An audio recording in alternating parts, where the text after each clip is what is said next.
Joe Onisick back again, and this time we're going to talk about getting your price, which is probably what you've been waiting to get to. Hopefully you've watched my video on naming your price, or you're a freaking guru on doing that already. Now, this is how you take that information and go get somebody to pay you for it. I'm going to primarily focus on the concept of negotiating for a salary increase, but the same things are applicable in interviewing for the job in the first place. This one is key. You'll hear it all the time, timing is everything. If you work for a large enough company, they probably have promotion cycles, promotion schedules, so on and so forth. They might do it once a year, they might do it twice a year. However they do it and however the promotion system works, find it out, study it, and know it dead cold like it's your job, because it is. Your job is getting your value, only you control that. Find out when and where they promote, how much they promote, how it works. You can talk to your colleagues, you can talk to managers. If you have a great leader or manager, they're going to be free with this information for you because they want you to be better. You can also sometimes get this information from HR or human resources. However you get this information, have it and know it. First and most important reason is when it comes time to promotion time or bonus time or whatever time it's going to be where that manager's making that decision, most everybody is in front of that manager trying to show their value. Everybody's coming in because they know in some way, shape, or form it's about that time for bonuses, so let me go say I'm awesome. And they're in there figuring out their ways to do it, either consciously or subconsciously. You don't want to be part of the pack, because if you are part of the pack, you get lost in the noise. If the manager's tired of people coming in over the last week to show how awesome they are, then you're going to be yet another annoyance. What if you were in front of that manager 2 months prior? What if 2-3 months before that promotion or salary increase time, you were in front of your manager talking about your value and where you want to be in a more hypothetical and theoretical way? What if you put some tangible numbers to that in that time frame? What you're doing is preceding the idea before everyone else gets in there. You're in the door with your number before anyone else gets in the door with their number. You're putting yourself ahead of the pack, doing a very, very smart thing that basically has no ethical implications. You get in there, you plant the seed in their mind, and you do it before they start deciding how to carve up that pie of bonus and salary. Don't be part of the pack, lead the pack. Additionally, within this, you need to know what salary and promotion increases look like. Maybe you came on in the most entry-level position, but you're an absolute rock star that everyone says is amazing every day of the week. But if you're an entry-level position in a large company, let's say a grade 1 on a 12-grade scale, they probably can't put you at that grade 6 from where you are at grade 1. They probably can't take you from $50,000 to $100,000 a year in one swipe, especially within large corporations. So if you're in the role here and you're worth the value here and they can't do it, you want to know that. You want to know that so that you can maybe negotiate for them to be able to bend the rules or provide some sort of alternative. Or maybe you need to know that because it's definitely time to go. That is going to be important when you're looking at this, and this is something you also want to know in that timing cycle. Next, as you're getting ready for the interview, before the interview or the negotiation, the conversation, you need to get some things together, and you need to get your head together for this. The human brain is a very interesting place. Go study it. You'll be amazed. One of my favorite books on the subject is Predictably Irrational, and I'll put a link in the bottom of the notes on this video. But the human brain being as interesting as it is, there's a lot of fun ways that you can trick it. There's a lot of ways that you can work to make your brain operate the way you want or someone else's brain operate the way they want. The first thing you need to do is get in your headspace. All of this is going to sound cheesy. I used to think of it as BS. Go ahead and think of it as BS. I'm okay with that. It's not going to hurt you to try it, so maybe get your cynicism aside and just give it a fucking shot. But what I do, or what I suggest you do, is get in the right headspace. Walk into the bathroom when no one's there. Look in the mirror and tell yourself, I've got this. I'm worth X and I'm going to go get X and I'm worth it and I deserve it and I'm going to own it. Get yourself in the right headspace and do these things out loud. It's not worth it to just think it through. That'll help. But hearing it triggers things in your brain that will actually get you into that mindset, in that mode. Get yourself happy, get yourself confident. Try and schedule the time as close. You don't want to schedule this time way in advance is what I'm getting at. You want to try and get this time when your manager's not necessarily expecting this conversation. And what I do with this is I look for a time when my manager is free, their door is open, and they tend to be in a good mood. If they have an admin or something like that, ask them, what kind of mood are they in? You don't want them in a shit mood where they're getting beat up all day and blah, blah, blah, and go ask for something great. You want them in the mood where their kid just won the spelling bee and they're killing it at work and things are good and they actually just had a meeting canceled so they've got a free afternoon. If you can find a better time where they're in a better mindset, you're going to be in an advantageous position. So work on getting these two pieces of the mindset ready. The next thing is how you start this meeting. There's a concept I'm going to suggest you use twice during a negotiation for money.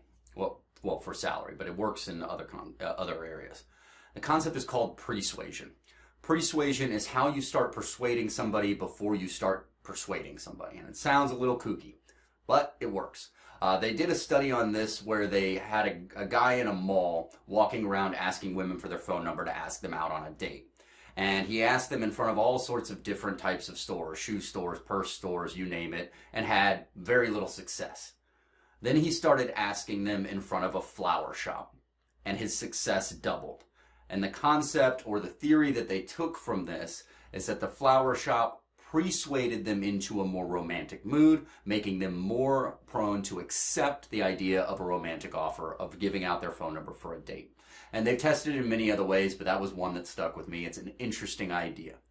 The idea works. We all understand that subliminal messaging happens, that our subconscious makes decisions on our behalf. And if you don't, go read some books on it because there's a lot going on in your brain that you might not recognize. But persuasion can work to your advantage. The first thing I want to do when I go in to start a conversation about getting that promotion or getting that salary increase is I want to walk in, do a quick greeting, very quick, keep to the point. You know, I don't want to waste too much of your time. I wanted to first get an idea of where you see my value. So stop there for a second and think about it. The first thing I'm doing before I ask my manager for more money is I'm asking them what they see as my value. And I'm doing this in a situation where they weren't ready for it. So now they want me on the team, assumed, right? So they're going to start telling me why I'm good, why I'm great, why they want me on the team, where my powers are. This puts them in a positive frame of mind about me. The same thing can be used if you're going in for an interview. You just switch it up a little bit. If you're interviewing for the first time, walk in, quick meet and greet. Out of curiosity, what about my resume and background drew you to bring me in for an interview? Slightly different question, same exact result. Put them in the frame of mind of selling themselves on you. You've got their mind tuned to what you want now. You can think of that as sleazy, you can think of it as shady, but if you're not using it and you're not winning the way you want to be winning, that's on you. So all of these things are advice. You can drop them on the floor. I'm totally okay with that. But using that technique will help set the stage in their head for how you're going to work now. Next thing is to get into the conversation. Look, I love my job. I love what I do, da-da-da-da. But I've been doing some research. I've looked at X. I've looked at Y. I've talked to these people. I spoke to my mentor, and we had a conversation about how I can grow my career, but more importantly, grow my finances, grow my wealth, grow my salary. And they gave me some suggestions. And overall, what that boils down to is I wanted to talk to you about getting a salary increase or getting a promotion, right? So you want to frame it up as you've done your research, you know what your value is, you've talked to some people, and you care. You care about your career, you care about your salary, you care about your growth. Now, we're going to use persuasion again. Once you've gotten that, I care about this, I'm invested in you as a company, I'm invested in me as a person. Now you want to use a little bit of persuasion again. I'm not going to ask you for another $100,000 a year. Let's just get that out of the way, right? Now, that number is going to change depending on what you actually are asking for. If you are asking for $100,000 a year, it's best not to say, I'm not going to ask for $100,000 a year. But if you're asking for 25 or 50, that's a good number. If you're asking for 100, maybe that number is 250, right? You want to use a number that's inflated 50 to 100% above what you're actually going to ask for, right? So I'm not going to ask you for another $100,000 a year. But really where my research sits is if you look, there's a high range and a medium, in a low range. Here's the high range, here's the low range. Where I really see my fit and a reasonable increase for my role, my job, my tenure is $50,000 a year. What you've just done is set up the number that's outrageous in their head, the number that's too high, and then immediately come in with a number that sounds far better than that. Their brain is now thinking, wow, that's a lot better than $100,000 a year. Joe only wants $50,000 a year. You've set the bargaining and negotiation. You've done it all yourself, but you did it for them in their head. The technique works. It's not going to necessarily get you that yes, but it's going to get you closer.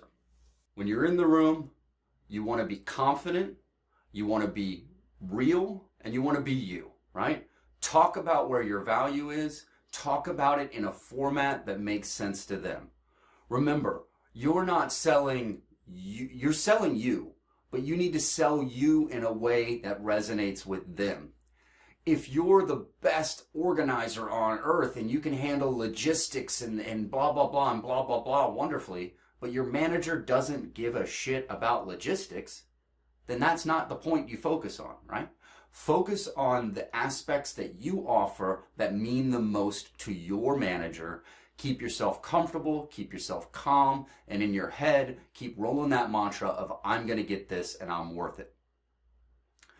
As you're doing this overall negotiation, be ready for them to banter back and forth with you, possibly try and bring the number down or the rest. One technique I use when that starts to happen is, look, I don't really want to haggle over this. This is my value. This is where the industry sets it. This is really the number that's going to make me feel happy and comfortable. I love this job. This is the job I want to keep, right? I'm not saying, if you don't give me this, I leave. I'm telling them, this is where I want to be. Help me be here. You're asking them to help you stay at this job, not giving them an ultimatum that if they don't do this, you're going to leave.